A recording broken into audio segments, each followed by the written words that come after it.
Olá, tudo bem, seguidores? Vamos a mais uma entrevista com especialistas, né? E hoje a gente vai falar de um assunto que chega para nós, geriatras, neurologistas, médicos de forma em geral, com muita frequência, mas que não cabe a nós, tá? Quando a gente fala isso com os pacientes, eles ficam bravos, né? Tipo assim, como assim? Né? Então nós chamamos hoje a Patrícia. Ela é fonoaudióloga, ela vai explicar aqui dois temas, nós vamos dividir esse vídeo em duas partes para não ficar muito longo. O primeiro assunto que a gente vai abordar é um tema muito comum, que é a disfagia. Gente, disfagia, vou tentar resumir aqui, é a perda da capacidade um pouco da deglutição. Então, você engole uma saliva, você está deglutindo, você come, você está deglutindo. E como que o paciente geralmente manifesta? De várias maneiras, mas o mais comum: engasgo com frequência, vai comer, começa a tossir, né, tendo acessos de tosse e engasgos. Às vezes também não consegue engolir a saliva, né, e começa a babação. Aí chegam para mim e falam assim: dá algum remédio para tirar a baba? Peraí, o problema tá lá atrás. Então, ela vai explicar melhor para vocês o que é a disfagia. A gente vai abordar quais os pacientes, né, isso acontece com frequência, vocês vão ver que são muitos, tá? E como que a fono trabalha, né, com esses pacientes, qual a importância do trabalho conjunto, né, e quais as consequências, lógico, se caso a gente não faz um trabalho conjunto e como não faz abordagem e o segmento desses pacientes, né, a gente tem, lógico, consequências bem ruins aí, tá? Então pode se apresentar aí para o público. Olá, tudo bem? Muito bom estar aqui com vocês, principalmente passando estas orientações, informações tão necessárias e úteis para os familiares, para os idosos, para outros profissionais e todos que têm o interesse de uma qualidade de vida melhor, né, doutora? Isso. Então, eu sou Patrícia, fonoaudióloga, estou aqui em Palmas há 21 anos, mais ou menos 18 anos que eu estou na área da gerontologia. Então, vamos falar da disfagia. O que é disfagia? É a dificuldade em engolir. Então, quando eu tenho um processo ou uma doença ou uma alteração que atrapalha o meu engolir, a gente chama de disfagia. A gente faz uma avaliação no paciente, né, no nosso idoso, e a gente vai classificar essa disfagia e também vamos passar orientações para como ele pode melhorar a sua deglutição ou até ficar numa deglutição normal que nós falamos. Essas orientações servem para o próprio paciente, né, nosso idoso, seus familiares e cuidadores. Então, como que acontece a disfagia? Ela pode acontecer por uma alteração nas funções de respiração, na função do preparo do alimento, que a gente chama de fase oral, e na função de engolir. Nós podemos ter essa disfagia em vários graus, que a gente, né, vai passar isso após uma avaliação, e a gente vai saber ali, ela está acontecendo com alimento sólido, com líquidos, com o engolir de medicamentos, com a própria saliva. Nós vamos passar essas orientações, porque a gente sabe que o processo de envelhecimento tem várias alterações, né, doutora? Então, o uso de medicamentos contínuos. Quais são esses medicamentos? Eles estão produzindo mais salivas? Eles estão deixando mais sonolento? Ou eles não estão deixando dormir? Então, tudo isso pode atrapalhar o engolir. Então, nós vamos ver, ele tem alguma patologia que possa ser um causador dessa disfagia? Exemplo, uma diabetes descompensada, uma hipertensão, ou por uma queda do próprio corpo, né, própria altura, ele está acamado, ele ficou hospitalizado, ele tem algumas sequelas. Então, tudo isso nós vamos avaliar, a gente passa orientações para o cuidador, como ele deve proceder. O alimento, né, o prazer de engolir, eu fazer as refeições, ele faz parte de nós, seres humanos, de nós, familiar, o ato de sentar na mesa, o ato de uma comemoração, tudo a gente está ali o quê? No engolir, no sentir prazer, de ter aquele gosto bom, o olfato, né? Que a gente fala memória olfativa. Então a gente tem que ter o prazer de engolir sem alterações. Muitas vezes o idoso, por ter dor ao engolir, ele se afasta da mesa, ele se afasta do meio do convívio familiar, do convívio social. Por quê? O engolir dele está doloroso, ele engasga, ele joga comida nas pessoas, ele derrama comida, ou às vezes ele deixa cair o talher, o utensílio. Então aquilo ali para ele é o quê? Ele se exclui porque o ato de fazer refeições não é prazeroso e não é social. É desconfortável, né? É totalmente desconfortável. Aí chegam para mim e falam assim, ele não quer comer. Isso. Por que ele não pode comer? Quem que queria comer, né? Se fosse assim, doendo para comer, né? Então, a gente tem alguns sinais que a gente pode passar aqui, né, para todos os seguidores e a gente começar a observar. Ele está tossindo na hora que engole? Engole líquido ou o alimento? A comida, ele na hora que ele engole, ele demora? Ele vai demorando, ou se não, ele tira da boca e joga de volta. Joga de volta. Aí, ou ele está colocando aqui o alimento e logo em seguida coloca líquido para engolir e faz essa expressão. Então, são sinais que a gente pode ser risco de um engasgo, né? Engasgo, gente, a gente tem que ter medo. Ele pode provocar situações sérias. Então, eu engasgo, vai para o pulmão, vai pingando aquele corpo estranho no pulmão, que nós chamamos de broncoaspiração, pode levar a uma inflamação ou até internação por pneumonia, ou em casos mais graves, intubação, né, doutora? A gente chama isso de pneumonite química, né, quando é só sem a comida, ou a pneumonia aspirativa quando tem realmente alimentos ali, que não eram para ir para o pulmão. Né? Tem o engasgo típico, que é aquele que fica...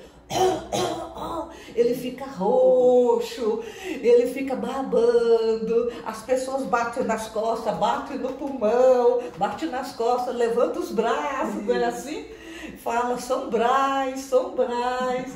Esta é o engasgo que nós chamamos típico, todos perceberam. E tem um engasgo silencioso, que ele faz assim... Ou se não, só muda assim, ó. Tentando engolir. Ele mesmo segura aqui, ó.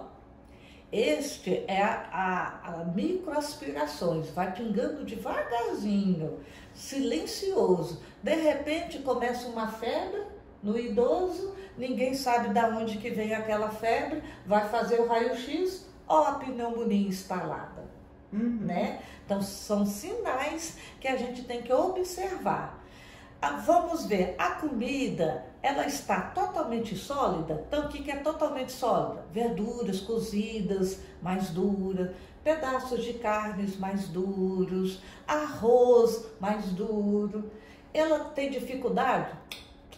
Como que está a arcada dentária, né, doutora? Como que está o mastigar? É só de um lado? E a força muscular orofacial e cervical? Então, se eu perco a força, né? Minha força orofacial, minha musculatura está fraca, né? Então, nosso deglutir vai estar fraco. O preparo do alimento e o deglutir é coordenação motora. Eu preciso ter força muscular, eu preciso ter, né, as ações neurológicas, funcionais, cognitivas, para eu engolir. Então, se o nosso idoso anda devagar, anda com um acessório, muleta, andador, não consegue ficar sentado normal, ele não tem controle de tronco, não tem controle cervical, o nosso preparo do alimento, ele também vai estar alterado, porque é um controle motor. Ah não, ele está normalzinho, ele só não engole, não é, doutor? Aí quando a gente vai ver, ele não anda normal, ele não vai no banheiro normal. Ele não fala normal. Ele não fala, fica falando meio assim. Então são todas as situações que a gente fala, tem alguma coisa para a fonoaudiologia, fazer orientações, uma avaliação e a fonoterapia.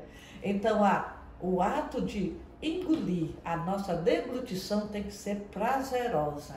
Se tem alguma alteração motor no corpo todo do nosso idoso, com certeza tem alteração na deglutição dele.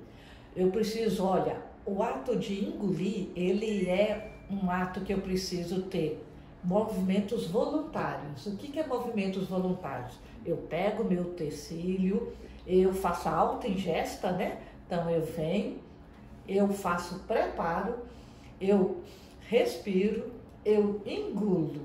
Então são funções muito específicas, delicadas e funções normais de nós. Mas se eu tenho algumas alterações em funções motoras e movimentos voluntários, com certeza eu vou ter alterações na deglutição. Quando ela fala motora, gente, a gente tem que lembrar muito algumas doenças, né? Isso. Uma muito comum é o Parkinson, né? Então o pessoal só olha o tremor, tá? Mas assim, é uma doença neurológica, o comando é central, né? O tremor, ele pode não estar presente até na doença de Parkinson. O principal sinal que a gente tem é a bradicinesia, que é a lentificação dos movimentos, só que não é lentificação só para andar, não. É para tudo, é para engolir, é para comer, é para digerir. Então, chegam, né? Então, assim, é um processo que a gente tem que lembrar que é o todo, né? Não dá para separar os órgãos, né? E aí também vem as outras doenças neurológicas, como a demência, como os sequelados de AVC, tá? Não só a demência, mas também outras doenças neurológicas, aí, esclerose lateral amiotrófica, ASM, né? Então, várias doenças que podem estar cometendo o sistema nervoso central. E também pode corroborar, além das broncoaspirações, lembrar sempre também a perda de peso como um sinal aí de alerta, né? De que ele não está querendo comer por algum motivo, né? Como a gente brincou anteriormente. Não é só porque a comida não está boa, é porque às vezes ele não tem mais prazer por ter dor, né? Então, a fono, ela tem uma ação aí muitas demandas da geriatria, muitas doenças, né, também neurológicas, e a gente precisa da fonoterapia, que é o acompanhamento ali, semanal desse paciente para ele trabalhar esse músculo, gente. Ela falou, não está tendo força muscular. E ninguém vai chegar na academia, depois de 2 anos sem ir na academia, pegar um peso leg press de 100. Não tem músculo para isso, mas se treinar, vai ter. Isso. Né? Então, né, são todos esses aspectos. A gente tem que ver o idoso sem nenhuma alterações neurológicas, de doença ou patologias. Nós temos que ver o idoso acamado, o idoso já num processo de alguma doenças, né, de demência progressivas, o idoso em tratamento oncológico, o idoso de paciente ortopédico, né, de fraturas, principalmente de fêmur, muito tempo acamado, muito tempo sem andar. Então são aspectos que nós, família, cuidadores e nós profissionais da saúde queremos passar essas orientações. Porque todos nós queremos viver bem. A gente fala de melhor idade, envelhecimento saudável, prevenção, cuidados. Então todos nós hoje sabemos que nosso idoso de 60 anos hoje é diferente de 60 anos 20 anos atrás. O idoso de 70 anos, hoje ele é ativo, ele está participativo. E o idoso de 70 anos atrás. né? Ele é bem diferente. Muito diferente. Então, nós vamos fazendo todas essas orientações para o nosso idoso hoje e para nós futuramente idosos. Então, a prevenção, que todos nós, é o sonho de todos nós da saúde, a gente fazer uma prevenção, nossos cuidados de hoje até as nossas metas, porque se a gente quer ser idoso, a gente quer se cuidar agora, né? Ele quer morrer jovem. Não quer morrer jovem. A gente só é idoso porque morre jovem. Então vamos, né, nos cuidar. Tendo uma patologia, uma sequela, uma doença progressiva, nós temos nossa olhar diferenciado da fonoaudiologia. É um idoso ativo, sem nenhuma comorbidade aparente, também nós temos nossos cuidados da área da fonoaudiologia. Então, procure a geriatria, procure a fonoaudiologia familiar, paciente e cuidadores.